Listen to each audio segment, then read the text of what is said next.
En los ranchitos, cuando la luz se apaga y las conversaciones se vuelven susurros, hay lugares que se resisten a olvidar. Historias que la gente cuenta bajito, como si el viento se las pudiera llevar y no la culpa.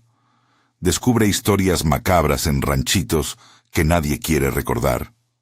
No son cuentos para asustar a los niños, sino advertencias que quedaron pegadas a la tierra, a las fachadas descascaradas y a las miradas de quienes sobrevivieron a un precio que nadie contó hasta ahora. Las dos historias que voy a compartir nacen en ese borde impreciso entre la necesidad y la superstición, donde la vida empuja a buscar atajos y la tradición responde con leyes antiguas y a veces brutales.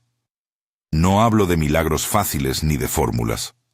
Hablo de decisiones tomadas en la madrugada, de manos que sellaron tratos que la razón no alcanza a explicar, y de la factura que siempre aparece, aunque tarde. Catemaco aparece en estas narraciones como un paisaje mítico, mercado de curanderos al sol, laguna que guarda reflejos y casas que parecen pequeñas trampas para la memoria. Es un escenario real con historia, no un emblema que reduzca toda una comunidad a una sola idea. Lo nombro porque las voces que escuché lo nombraban, porque allí se cruzan rutas, remedios y leyendas que se meten en la sangre de los pueblos. Si estas historias te atrapan, suscríbete para no perderte las que vienen. Hay más ranchitos, más noches y más secretos esperando a ser contados. Relato IN. Ángel. Ángel tenía la cara curtida, del que pasa la vida trabajando al sol, y guarda una ternura distinta para su madre. Lo conocían por su estatura media, por la risa que se le iba cuando bebía poco, y por la manera en que arreglaba motores, con la paciencia de quien repara cosas que no tienen prisa por morir. Vivía en una casa de barro pintada de blanco deslavado, con un patio donde su madre tenía 3 macetas de flor de cempasúchil y una hamaca que ya no se tendía mucho. La economía del rancho era una cuerda tensa, jornales irregulares, medicina que se gastaba en tardes de dudas y la constante sensación de que el mes siempre llegaba con más cuentas de las que la tierra podía pagar. La madre de Ángel, doña Marta, era delgada y hacía años que vivía con un dolor en la espalda que el pueblo llamaba esa pena. No era una enfermedad clara para la clínica más cercana. A veces los remedios calman, otras no. La señora insistía en no molestar, en que con pasar el tiempo se iría. Ángel, que intentaba sostener las 2 orillas, su propio trabajo y las noches en vela para su madre, empezó a notar en su bolsillo la diferencia definitiva entre lo posible y lo que no alcanzaba. Todo cambió una tarde de lluvia, cuando las mesas de la cantina olían a aguardiente y a tortilla quemada. Allí, rodeado de hombres que contaban la cosecha como si fuera una maldición, un viejo contó de oídas sobre Catemaco. Curanderos que arreglaban almas, hechizos que enderezaban vidas. No era la primera vez que alguien mencionaba la laguna o una casa pintada de azul que aparecía y desaparecía, pero la voz del cantinero, goteando resentimiento y esperanza, tenía algo de quemazón que prendió en Ángel. Hay que buscar la ayuda cuando ya no queda más que hacer, dijo Diego, uno de los pocos amigos que tenía Ángel, y lo dijo con un tono que era más advertencia que consuelo. Pero el precio... Tú sabes que siempre hay precio. Ángel no tenía otra opción visible. En la noche, cuando la lluvia terminaba y el pueblo se volvía un conjunto de sombras, se sentó junto a la hamaca de su madre y la miró dormir. Su respiración era una barca pequeña meciéndose. Él pensó en los remedios, en la consulta que no alcanzaba, en las caras de la gente cuando faltaba algo. Pensó en un futuro con menos noches en vela, en la posibilidad de comprar medicinas sin preguntar 2 veces, en el silencio sin rastros de dolor. La idea de un atajo creció como una planta debajo de la piedra. La decisión fue más una rendición que un acto de valentía. Empacó lo necesario, dejó una nota corta.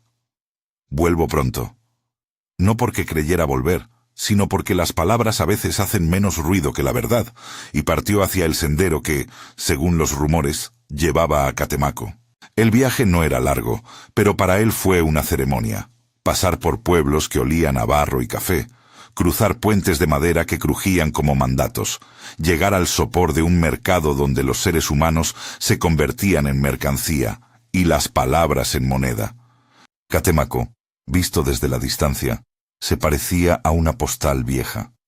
Casitas apiñadas, montes con nubes que se pegaban al suelo, y la laguna que, según quienes la contemplan, no se conforma con devolver solo el reflejo. En sus calles había puestos con amuletos y frascos, curanderos que discutían a voz baja sobre recetas, y por encima de todo, una mezcla de fe y desconfianza. Ángel no era supersticioso. Era un hombre de manos y esfuerzos, pero la necesidad lo volvió propenso a escuchar lo que antes hubiera descartado. Encontrar a don Jaime fue cuestión de insistencia y malas noches. Algunos lo señalaban desde lejos. Un hombre de mirada tan cerrada que parecía no haber olvidado nada.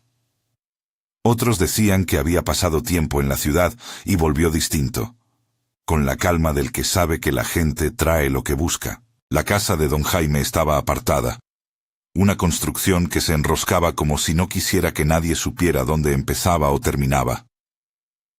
Había una cruz de madera en la entrada, vieja y cubierta de musgo. En la cocina olía a copal y a comida quemada, y en la mesa un plato estaba siempre dispuesto, como si alguien esperase comensales que no llegaban. No voy a describir el ritual. No daré pasos ni palabras que puedan interpretarse como una receta. Solo diré lo que ocurrió y lo que Ángel sintió. Una intimidad extraña, casi ofensiva, cuando el hombre de ojos negros le habló en voz baja sobre la oportunidad de cambiar su destino. Don Jaime no era un villano de libro. Tenía la paciencia de los que saben esperar una confesión, y la frialdad de quien observa el alma humana como quien lee noticias en un periódico viejo. Todo tiene un costo, dijo don Jaime, y no lo dijo como amenaza, sino como ley cotidiana. No prometo milagros sin precio. Lo que ofrezco es un trueque. Aquello que recibes, algo dará atrás. Ángel sabía lo que escuchaba. Aún así, la urgencia lo cegó. Entregó a don Jaime lo que pudo. Un poco de dinero, su palabra y la determinación de quien no regresa atrás. El acto de sellar el pacto fue íntimo. Sentí la tensión en su garganta, el sudor en la palma. No hubo fórmulas ni detalles que pueda repetir aquí. Hubo símbolos, miradas y un gesto que sucedió con la gravedad de lo irreversible. Había una bolsita roja, pequeña, vista solo de reojo, y algo que pasó de la mano de don Jaime a la de Ángel, como si una historia hubiera cambiado de dueños. Las semanas posteriores trajeron la prosperidad como si fuera un viento que barre hojas. Trabajo constante, clientes que aparecían al taller con el dinero en mano, pagos adelantados, pequeñas inversiones que crecían. La casa que antes tenía la hamaca rota empezó a lucir pintura nueva. Ángel compró medicinas, pagó deudas, y por primera vez en mucho tiempo soñó con un futuro donde su madre estaría tranquila. La gente del pueblo comenzó a mirarlo con una mezcla de envidia y curiosidad. En las noches, al cerrar el taller, Ángel a veces se sentaba en la puerta y miraba la nueva calma en la casa. Su satisfacción tenía un filo, como esos cortes que curan pero dejan cicatriz. Pero la prosperidad traía consigo sombras que no cabían en las hojas de cuenta. Las noches se volvieron pesadillas ligeras que se instalaban como visitantes. Pasos que marchaban sobre el techo, sombras que se demoraban exactamente a la hora en que doña Marta tomaba su té. A veces, su madre despertaba con los ojos abiertos, mirando un punto en la pared, como si viera a alguien que Ángel no alcanzaba a percibir. Comentó con Diego que había sido su amigo desde el mercado, y éste lo miró con el mismo recelo. «No todo lo que vuelve bueno es totalmente bueno», le dijo Diego.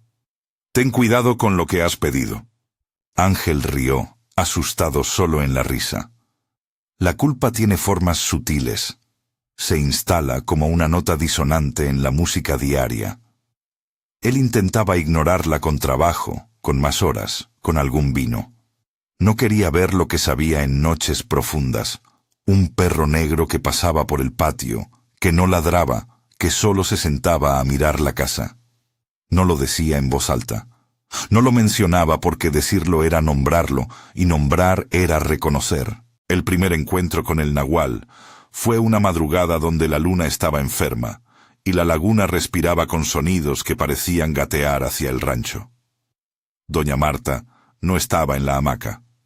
Ángel la encontró sentada en la silla de siempre, con las manos sobre las rodillas, mirándole como si hubiera esperado toda la vida esa mirada.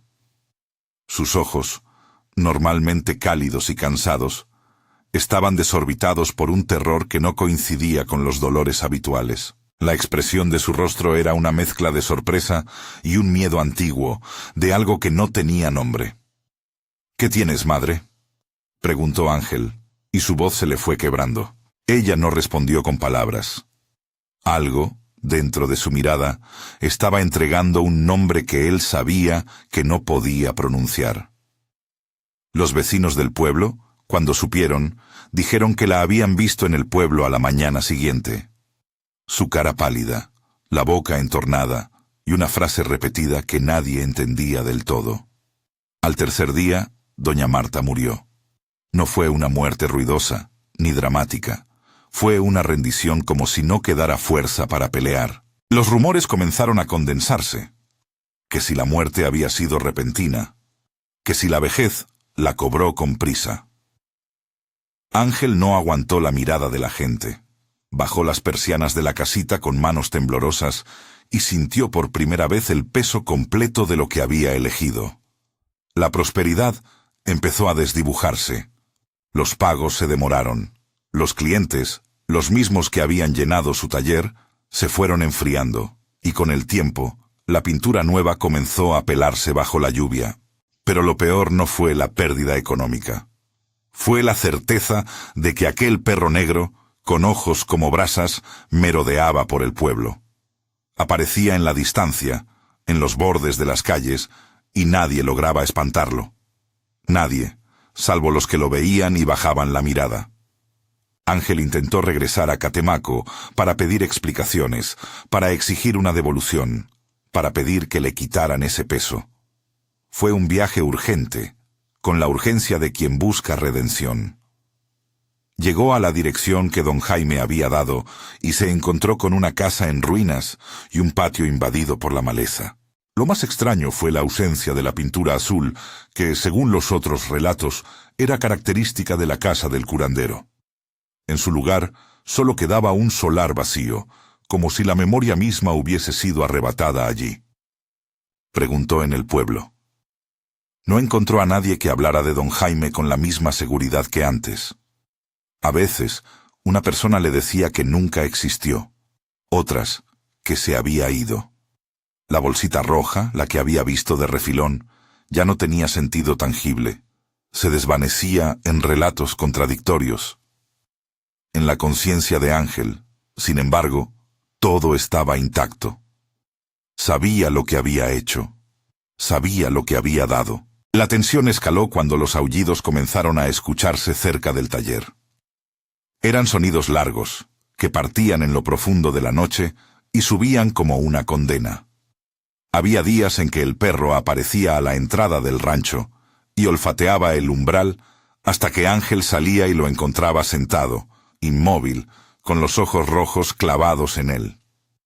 Se sentía observado. Su culpa, que antes había sido un rumor, se volvió un animal que cruzaba el patio y dejaba huellas húmedas en la tierra. La muerte de doña Marta quedó como una llaguita abierta en su vida.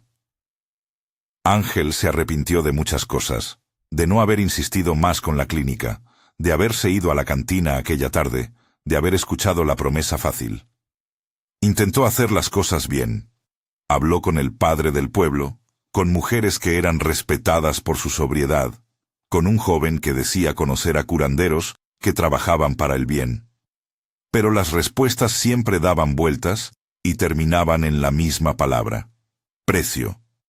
Alguna vez le dijeron que no, todos los precios se recogen del mismo modo, que hay deudas que se cobran en la carne, otras en la memoria, y otras que se cobran en el silencio de los que se quedan. Un día, en la madrugada, Ángel se despertó creyendo escuchar pasos en el techo.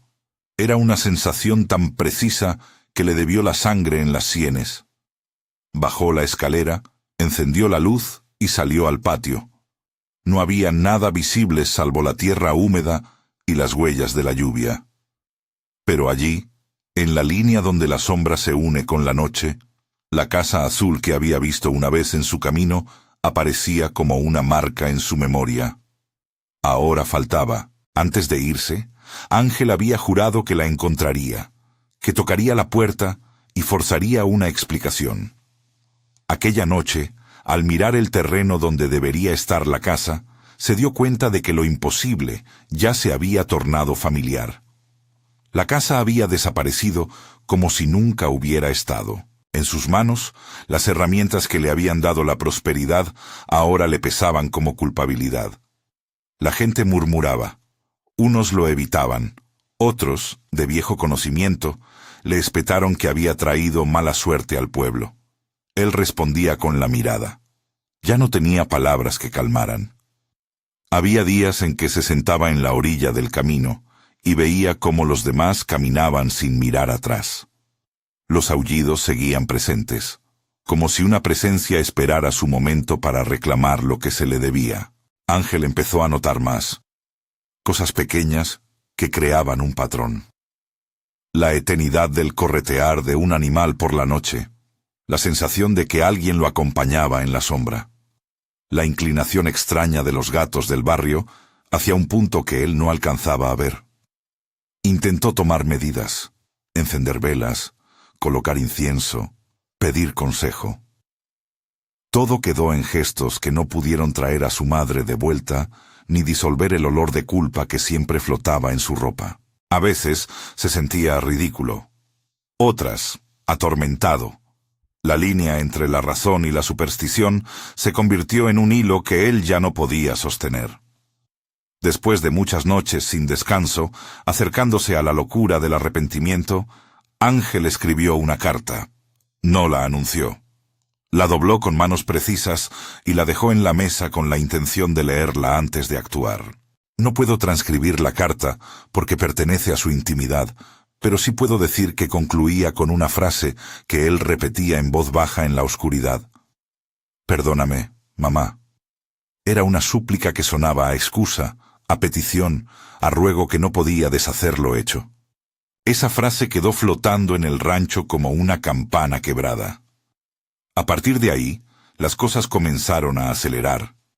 Las visitas al taller disminuyeron, el negocio se fue achicando, y el perro negro, el nahual, que todos nombraban con el miedo de no saber su procedencia, parecía más presente, más osado. Los vecinos empezaron a dejar objetos fuera de sus puertas por las noches. Comida, velas, pequeñas ofertas. No era claro si pedían protección o negociaban con lo mismo que les tenía temor. Ángel no podía juzgar a quienes intentaban sobrevivir en un mundo donde las reglas cambiaban según la necesidad. Él, sin embargo, vivía en una pena que ya no le permitía racionalizar. Una madrugada, cuando la niebla de la laguna subía como hilo a las casas, Ángel sintió algo distinto. No era solo la presencia del perro. Era la certeza de que la deuda no solo cobraba allí, sino que se alojaba en las cosas pequeñas que aún le pertenecían. Una herramienta, un trozo de ropa, la propia casa que se volvía un sitio sin memoria. Decidió salir a buscar la casa azul otra vez, decidido a entender, a arrancar la verdad de cuajo. Tomó una linterna, dio un paso fuera y escuchó, detrás suyo, un aullido que bajó desde la colina y le atravesó los huesos. No era un aullido de animal, era un sonido mezclado con voces antiguas, con rezos cortados.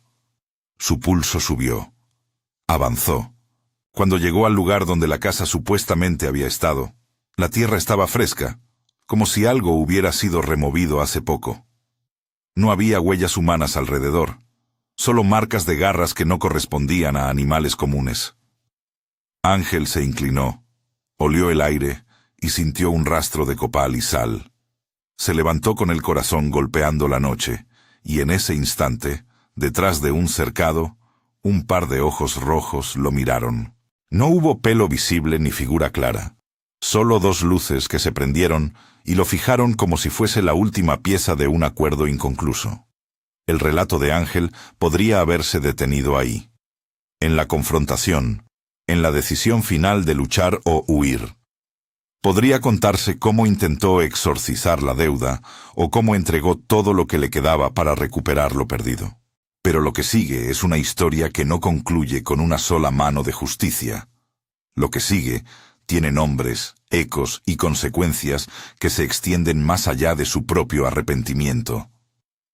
En la penumbra, con los ojos rojos fijos, Ángel sintió el mundo inclinarse de una manera que no sabía describir. Supo, con una certeza helada, que el precio aún no había sido cobrado del todo. Mientras la noche se cerraba y las huellas del nahual se perdían en la tierra húmeda, en el pueblo se encendieron luces tímidas y alguien dejó una vela frente a una cruz.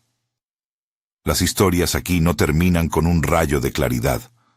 Terminan abriendo otra puerta. Y en la siguiente puerta, como siempre, aparece otro personaje con su propio dilema, otra deuda y otra laguna que mira de reojo. La voz del pueblo, entre susurros, murmuró que no fue la única vez que un atajo cobró su precio. La madrugada se volvió un telón negro sobre el rancho donde Ángel se quedó, alejado de la vida que conocía, con el eco de la frase que ya no podía dejar de repetir. Afuera, el nahual recortaba su figura en la distancia, y el viento traía olvidos que parecían órdenes. Dentro, la casa vacía guardaba el silencio de lo irrevocable. Los ranchitos, pensé entonces, son como libros cerrados. Algunos están llenos de recetas y remiendos, otros no quieren ser abiertos. Pero en cada uno hay una historia que espera un oído dispuesto a escucharla sin juzgar. No fue el único caso. Y no todos los atajos terminan del mismo modo. Lo que para Ángel fue ruina, para otros puede ser alivio temporal, y la línea entre ambas cosas la decide la vida. Hay más voces, más noches, y otra casa cuya sombra se aproxima sobre la laguna.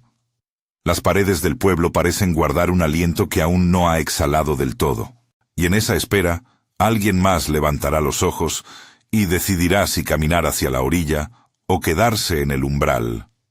Efraín dejó la hamaca de su infancia ya demasiado atrás para buscar consuelo. Aún así, cuando llegó al sendero que desembocaba en la laguna, sintió que había regresado a un mapa invisible que siempre tuvo marcado con la sangre de sus recuerdos. Él se presentaba a sí mismo como ingeniero primero, como hermano después. En su voz había la firmeza de quien mapea puentes y calcula resistencias, y la incredulidad que acompaña a todo hombre formado en la certeza de los números. Pero la enfermedad de Lucía, su hermana menor, había erosionado sus certezas. No era un mal que la clínica pudiera nombrar del todo. Los doctores hablaban de procesos atípicos, de recaídas que frenaban en medio de la noche, de tratamientos que rozaban la superficie sin atravesarla. Lo que la ciencia no pudo explicar, o no supo cómo detener, hizo que la familia mirara hacia otra dirección, no por fe súbita, sino por la extenuación de las opciones. Las primeras noches en vela de Efraín fueron de inventario. Medicamentos que no surtían, facturas que aumentaban, visitas a especialistas que devolvían más preguntas que alivios. Él pasó de despachar planos a discutir con terapeutas, a buscar explicaciones en historiales clínicos que olían a papel viejo. Lucía, que antes sonreía con la facilidad de quien confía en la vida, se fue consumiendo en gestos mínimos. Se olvidaba de prender la tele, de preparar el café, y a veces miraba por la ventana como quien acuerda con algo que está fuera del tiempo. Efraín intentó sostener la palabra límite bajo sus manos. Cada vez que la decía en voz alta, Se parecía a un clavo que él trataba de hundir para mantener el techo sobre sus cabezas. La decisión de volver a Catemaco no fue impulsiva. Fue una carreta lenta de razones que se acumularon. La insistencia de la madre, un vecino que dijo haber conocido a alguien que conocía a alguien, un pescador que en la plaza miró a Efraín con compasión y le dijo en voz baja que a veces la medicina necesita complementos que no figuran en los libros. Ese pescador, un hombre con manos gruesas por las redes y la sal, señaló la ruta como quien entrega una llave sin cerradura. «La orilla te dice dónde buscar», murmuró. Y así, con mapas en el teléfono que no respondían a la memoria del lugar, y con la pesada rabia de quien no puede salvar a quien ama, Efraín tomó el camino que lo llevaría a la orilla de la laguna y a la casa que algunos llamaban de Don Gonzalo. Catemaco, visto por Efraín con la mirada de un outsider, seguía siendo una conjunción de olores y voces. Copal que subía como humo en los puestos, frascos con etiquetas, muchas ilegibles, mujeres que entretejían rezos con manos rápidas, hombres que ofrecían historias a cambio de monedas. Él lo observaba con la precisión del ingeniero, registrando distancias y calles, pero también notando algo más difícil de cuantificar: la mirada de la gente, esa mezcla de hospitalidad y de límites que no se cruzan a la ligera. Le hablaron de Don Gonzalo como quien refiere a un lugar en vez de a una persona. Una casona al borde de la laguna, un hombre de manos grandes y ojos que no olvidan, un trato que exige respeto y secretos. Encontrarlo fue otra tarea de paciencia. No era hombre de anuncios ni de carteles. Su presencia se sentía más que se veía. La casa que le señalaron tenía el color de la humedad. Pintura descascarada, ventanas con cortinas que filtraban la luz, un muelle pequeño que se hundía en aguas quietas. Don Gonzalo apareció a la hora en que los zapatos chirrían y el día parece perder su prisa. Su ropa olía a tierra y hierbas, su rostro a años de estar al sol y a la sombra. Cuando Efraín le explicó la situación, el curandero no ofreció palabras fáciles ni promesas. Escuchó, como quien anota en silencio, y después habló con una calma que no es indiferencia sino cálculo. «Hay cosas que la ciencia no puede tocar», dijo don Gonzalo. «No porque no quiera, sino porque no son de su dominio. Yo no soy médico, soy un puente que, a veces, se cruza con lo que ya está aquí». Efraín, que había llegado dispuesto a negociar una solución, preguntó por la forma en que eso se cruzaba. No obtuvo un manual ni un paso a paso, solo indicaciones envueltas en metáforas. No mirar atrás, enterrarla a la orilla, no decir el nombre en voz alta. Había, de nuevo, una bolsita roja en la mesa, pequeña como una semilla. La vieron, la pensaron, se rozaron en el aire como si fuese una palabra que no debía pronunciarse. Don Gonzalo pidió colaboración de la familia, una ofrenda sin especificar, un gesto de entrega que no se podía medir en billetes. Efraín, con la frialdad de quien calcula costos y una violencia contenida en el estómago, aceptó porque no quedaba un plan alterno que fuera más honesto.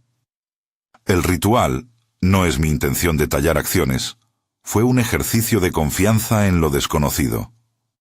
Hubo agua del lago, una bolsita que se dejó en la palma de Lucía por unos instantes, y un pedido: que la familia condujera el camino de vuelta de manera humilde, sin hablar de lo ocurrido y sin voltear en un tramo concreto que don Gonzalo indicó con la simplicidad de quien traza una línea en la arena. «No mirar atrás», repitió, no como prohibición arbitraria, sino como una costura que debía mantenerse para evitar que lo que se deposita vuelva a levantarse. Efraín asintió.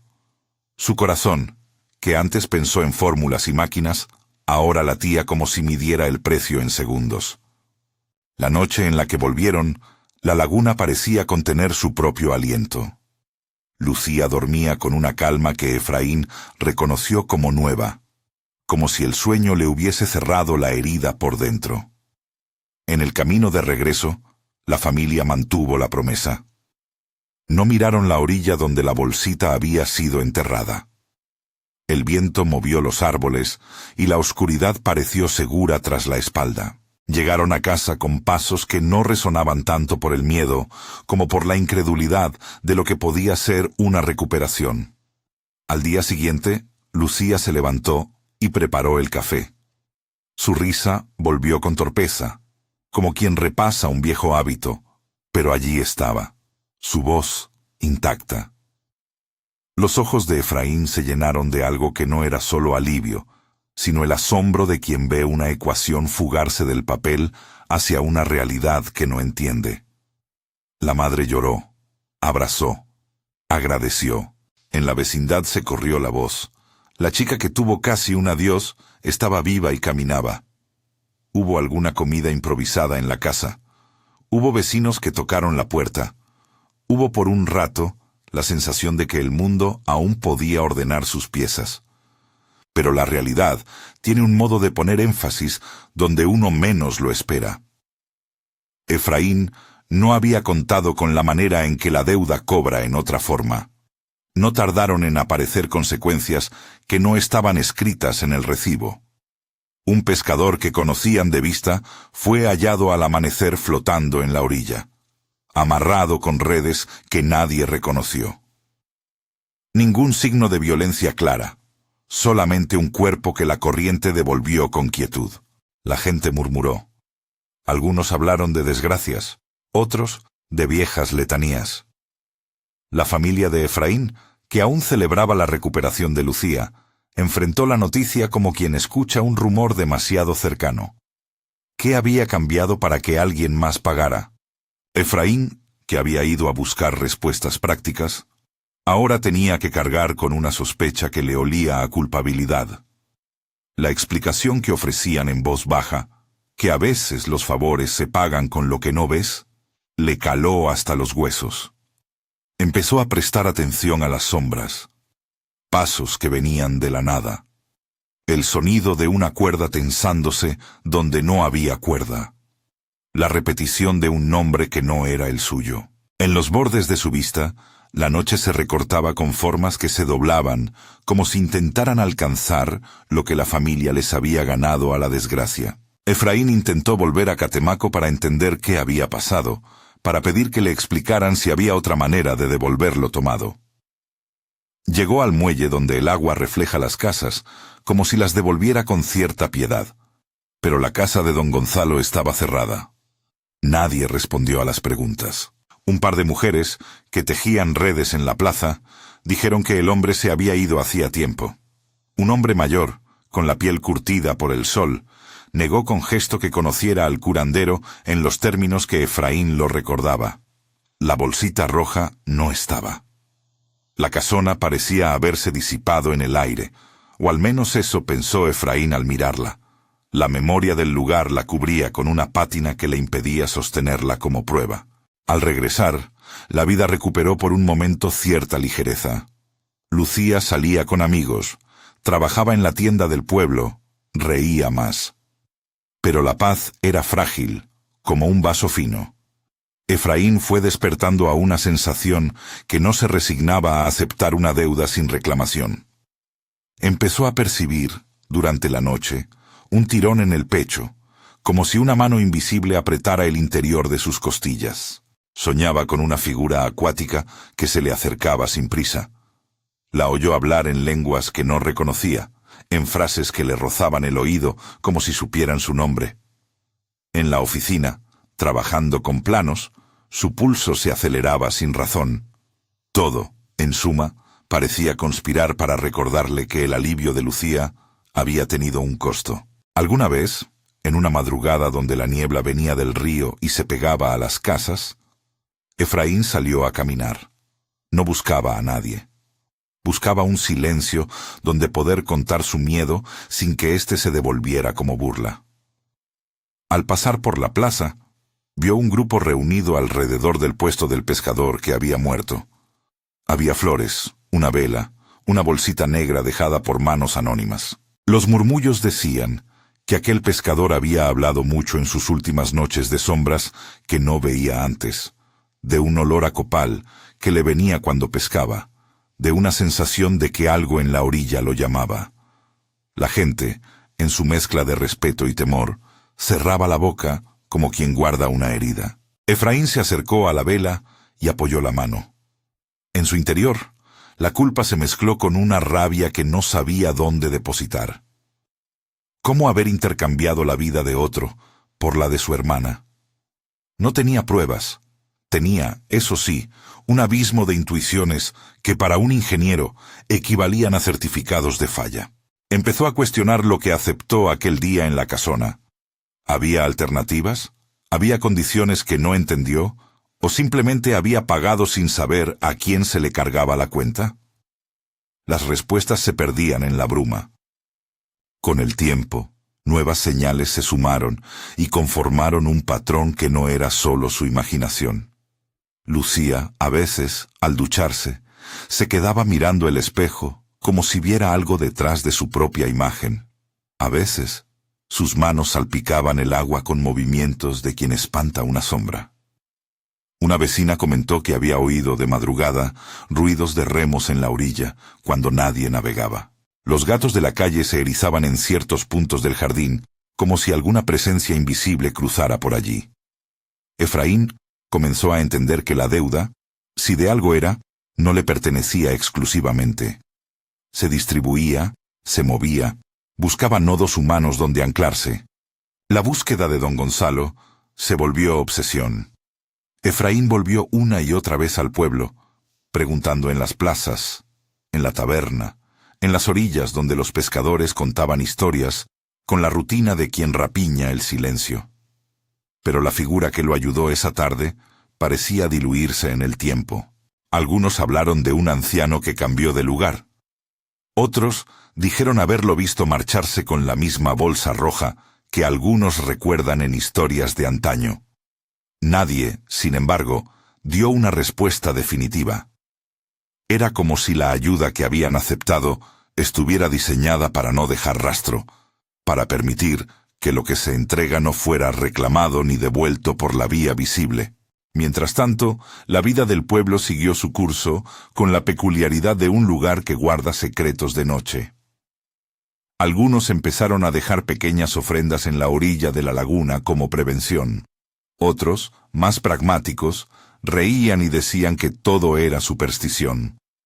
En un rincón del mercado, una mujer mayor le dijo a Efraín, con esa mezcla de dureza y ternura que solo las generaciones que cargan con muchas pérdidas conocen, que las deudas se cobran de maneras misteriosas. A veces, el precio se cobra con las cosas pequeñas, como la memoria de un hombre, o con una sombra que no deja dormir. Efraín, que siempre quiso explicarlo todo, escuchó sin replicar. La tensión psicológica fue el terreno donde más se libró su batalla. Por las noches, escuchaba pasos en la casa que coincidían con los de Lucía, aunque ella estuviera en otra habitación. Vio huellas en el barro que no correspondían al tipo de calzado del pueblo. Y una noche, al regresar a su casa después de una visita a la orilla, encontró la puerta entreabierta y una bolsita roja colgando del pomo, como si un acto antiguo hubiera decidido llamar de nuevo. No la tocó, la dejó allí, con la incredulidad intacta, con la certeza de que aquello no era para él, sino para algo que aún no tenía forma de nombre. En algún punto, las dos familias, la de Ángel y la de Efraín, comenzaron a respirar la misma atmósfera de remordimiento. No porque se conocieran, sino porque sus historias se enredaban en el mismo tejido de pueblo. Mismas orillas, mismas casas azules que desaparecían o aparecían, nahuales que se recortaban contra la bruma. Algunos vecinos murmuraron, con la voz demasiado baja como para ser oída fuera del radio de su propio miedo, que había patrones de intercambio. Si uno gana, otro sufre, y eso no siempre se mira con ojo humano. No era una teoría, sino una observación hecha a base de nombrar pérdidas y recuperaciones en noches sucesivas. Efraín, que al principio creyó en la limpieza de la ecuación, salvo lo que se toma acá, se devuelve allá, empezó a dudar de la justicia del circuito. Se preguntó si aquellos que ayudaban eran jueces o simplemente intermediarios de algo más viejo que cualquier entendimiento humano. A veces soñaba con una fila de seres que aguardaban a la orilla y tomaban lo que les correspondía sin mirar a quién lo daban. Esos sueños lo despertaban con la sensación de haber cruzado un puente que lo dejó del otro lado sin pasaje de regreso. Los días de calma fueron intercalándose con tempestades de remordimiento. Un verano, cuando las nubes prometían lluvia y las calles se llenaban de charcos que reflejaban la luz como un espejo viejo, Efraín encontró, por casualidad, a Diego, el amigo de Ángel. Se sorprendieron al verse. No eran amigos, pero tenían la índole de quienes compartían una geografía. Comprender el mismo viento, la misma laguna. Conversaron en voz baja, con la prudencia de quien no quiere atraer cosas hacia su conversación. «Hay cosas que no conocíamos», dijo Diego. «Hicimos lo que creíamos necesario, pero ahora parece que las consecuencias no tienen un manual claro. La gente paga, y a veces la deuda se pasa de mano en mano». Efraín escuchó y no replicó. Había en sus palabras la complicidad de quienes han sido golpeados por la incertidumbre, una sensación de que las decisiones, aún hechas con buena intención, flotaban ahora sin dueño. Compartieron historias que no eran exactamente iguales, pero que resonaban como ecos. Un nahual que aparece en la distancia, una casa que se diluye cuando quieres encontrarla, un curandero que no deja huella. No se prometieron nada. Se miraron con la fatiga de quienes cargan con algo que no se puede soltar por orgullo. La vida, sin embargo, sigue con sus ciclos. Lucía fue encontrando pequeños regocijos que retornaban la normalidad. La visita a una tía, un trabajo medio tiempo, el reencuentro con amigas. Para la familia, eso fue como respirar después de semanas bajo el agua. Pero Efraín cargaba con la sospecha de que la paz no era completa. Su hermano menor, al que no se le había pedido nada, comenzó a decir que por las noches la casa crujía con voces que imitaban ruidos de barcos. Eso hizo que la noche se volviera otro paisaje para la inquietud. Con el tiempo, Efraín comprendió que no habría posibilidad de cerrar el círculo sin asumir la verdad más dolorosa. Que en el mundo de los pactos, muchas veces las cuentas no se pagan con monedas ni con días, sino con pedazos de vida que no siempre pertenecen al que pidió. Y en esa comprensión hubo algo parecido a la culpa que no se puede enjuagar. Una culpa que lo miraba desde afuera, que se plantó en los ojos de su hermana en ciertos instantes, en la señal de una vela apagada al borde de la laguna, en la letra de una carta que dejó escrita y no supo mandar. El miedo final que lo acompañó fue sutil y persistente.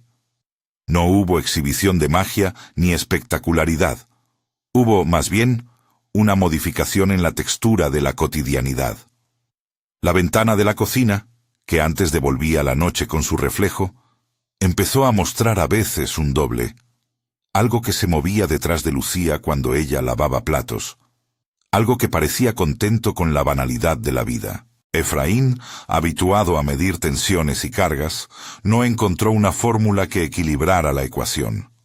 Perdió la certeza y ganó la responsabilidad de vivir con la sospecha. Pasaron meses, y en ese tiempo, tanto Ángel como Efraín se volvieron personajes cansados del mismo cuento. No se conocieron, no intercambiaron historias, pero sus vidas estaban hechas de los mismos hilos. Noches quebradas por aullidos, la laguna que devoraba recuerdos, una casa azul que aparece y desaparece a voluntad. El pueblo parecía por momentos un lugar de paso donde los vivos circulaban con cuidado, como quien evita pisar telarañas que saben de tratos antiguos. Al final, hubo una convergencia que no planeada ni orgánica, sino forzada por la necesidad de buscar compañía donde el miedo pesa menos si se comparte. Una tarde de lluvia, en la única cantina que aún guardaba mesas con quemaduras de cigarros viejos, Ángel y Efraín se sentaron en mesas separadas, y las palabras terminaron por acercarlos. No fue una charla planeada. Compartieron tragos, silencios y la fatiga de quienes sostienen un dolor. Entre ambos se dibujó una correspondencia. El mismo nombre de la Casa Azul, el mismo rumor del nahual, la presencia de bolsitas que vienen y se van. Hablaron sin acusaciones, con la resignación de quienes reconocen su parte en el problema. «No creo que esto sea castigo puro», dijo Efraín en un momento. «No sé si hay justicia en estos tratos. Solo sé que a veces la gente se agarra de algo que promete alivio y no mira el precio». Ángel lo miró con una mezcla de enojo y comprensión. En su voz había una palabra que había repetido en la soledad de su casa. Perdón. No esperaba absolución. Solo buscaba que alguien entendiera la complejidad de haber entregado algo sin medir realmente las consecuencias. La charla se disolvió en más silencio. Ambos salieron con la sensación de compartir algo que los hacía menos solitarios, pero no menos responsables. La comunidad, que observa con ojos agudos, los vio pasar y no dijo nada. Había en las noches una consideración tácita. Algunas historias se narran en voz baja para no atraer lo que se cuenta. La lección que emergió de todo esto no fue moralizadora en el sentido fácil. No aparecieron tabernáculos de verdad que pusieran en fila lo bueno y lo malo. Lo que quedó fue una advertencia rugosa. Los atajos ayudan a cruzar un río, pero no garantizan que al otro lado no haya una sombra esperando su parte. Los ranchitos no son trampas ni lugares malditos. Son más bien depósitos de decisiones humanas mezcladas con un patrimonio de creencias que no se disuelven con tiempo. Cuando alguien toca eso, la respuesta no siempre es lineal. A veces lo que se arranca de un lugar se siembra en otro. A veces, simplemente, queda una huella que no se borra. En la última escena que comparto, los dos hombres, separados por su experiencia pero unidos por una comprensión dolorosa, se acercaron a la orilla en una noche donde la luna no quiso aparecer. Había un silencio tal que las palabras parecían rotas al salir. De la laguna surgió un olor a humedad y a copal viejo. Los cangrejos se retiraban de la orilla y las ranas guardaban su canto. Ángel, que había aprendido a convivir con la pérdida, y Efraín, que había renunciado al orgullo del ingeniero para aceptar que el mundo a veces contiene aquello que la ciencia no enlista, miraron el agua. En la superficie, las estrellas se quebraban en pequeños pedazos de luz, y todo parecía más frágil que antes. «Hay que contar estas historias», dijo uno de ellos en voz tan baja que parecía una confidencia al viento. «Porque si nadie las recuerda, el precio puede repetirse en otras manos». «Pero contarlas no es celebrar», replicó el otro. «Es advertir, decir, esto se puede pagar y no siempre es con lo que imaginas». Se quedaron en la orilla hasta que la humedad empezó a colarse en las mangas. Al levantarse, observaron que la tierra traía una marca fresca. Unas huellas que iban hacia adentro y desaparecían como si la noche las hubiera reclamado. No había figura que explicara el rastro, solo la evidencia de que algo allí se mueve con reglas que escapan al orden humano.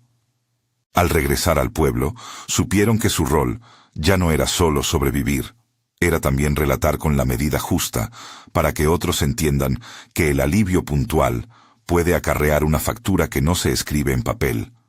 No pidieron venganza. No buscaron a nadie con odio. Lo único que dejaron fue la petición, interna y sincera, de que la gente escuche con cuidado cuando una solución parece demasiado fácil. Porque en los ranchitos, las soluciones que no piden tiempo para la reflexión suelen llegar con contrapartidas. Las historias que nadie quiere recordar son, en ese sentido, advertencias que guardan un matiz de ternura. Nos dicen, en su tono oscuro, que la vida no se repara con atajos sin consecuencias. No es una condena a la tradición ni una glorificación del esoterismo. Es una llamada a la prudencia y a la responsabilidad. Cuando damos un paso desesperado, a veces dejamos una estela de efectos que alcanza a quienes no tuvieron voz para decir no. Si has llegado hasta aquí, quizás sientas la curiosidad de escuchar más. Hay en estos ranchitos otras noches, otras casas que aparecen y se esfuman, y voces que susurran historias que aparentan ser pequeñas, un favor aquí, una bolsita allá, y que terminan siendo mucho más. Si conoces alguna historia parecida, si en tu pueblo apareció alguna vez un objeto fuera de su tiempo o una casa que parecía no querer ser habitada, compártela en los comentarios. Las leyendas no se fortalecen por miedo, sino por la memoria de quienes las cuentan con cuidado. Antes de despedirme, y no como una consigna, sino como un gesto de respeto por lo contado. Recuerda que estas narraciones no buscan promover prácticas. Buscan mostrar que todo camino tiene su precio. Si alguna vez te encuentras frente a una promesa que suena demasiado sencilla para la complejidad del dolor humano, detente. Pregunta. Busca a los que saben de ciencia y a los que conocen la tradición, sin olvidar que las dos miradas pueden complementarse o chocar de forma peligrosa. Las sombras atraviesan la noche con pasos lentos. El nahual, o el animal que se parece a él, todavía recorta su silueta en la distancia, y las casas azules que aparecen y desaparecen siguen teniendo la capacidad de confundir memoria y geografía. Los ranchitos guardan sus secretos, y a veces la única defensa es la palabra compartida, la narración que advierte, que pone nombre a lo que ocurrió y que mantiene viva la posibilidad de que otros, antes de firmar, reflexionen. Así terminan estas historias macabras en ranchitos que nadie quiere recordar. No con una lección bonita, ni con un final que cierre todas las cuentas, sino con la imagen de dos hombres que comprenden, en la medida de su dolor, que las decisiones quitan y dejan huellas. Afuera, la laguna respira y deja ir un aullido que no es solo de animal, sino de memoria. Entrada la noche, cuando las luces amanecen tímidas en las casas, alguien camina, y sin mirar atrás, deja pequeñas ofrendas en la orilla. Es un gesto que no limpia de culpas, pero que mantiene abierta la posibilidad de que, en adelante, las historias se cuenten con más cuidado. Si esta antología de noches te llamó la atención, suscríbete para escuchar más relatos de ranchitos y lugares que guardan secretos. Y si sabes de una historia similar, cuéntala abajo. La memoria compartida es la vela que, en la oscuridad, permite ver sin tropezar. Queda en el aire, y en tus manos, la posibilidad de recordar y de advertir, porque en esos ranchitos muchas cosas se olvidan a propósito, pero algunas voces, aunque susurradas, insisten en sostener el nombre de los que pagaron con lo que más amaban. Un aullido corta la noche y las huellas desaparecen en la tierra húmeda. Y en esa desaparición, la pregunta sigue: ¿cuánto estás dispuesto a dar por un atajo?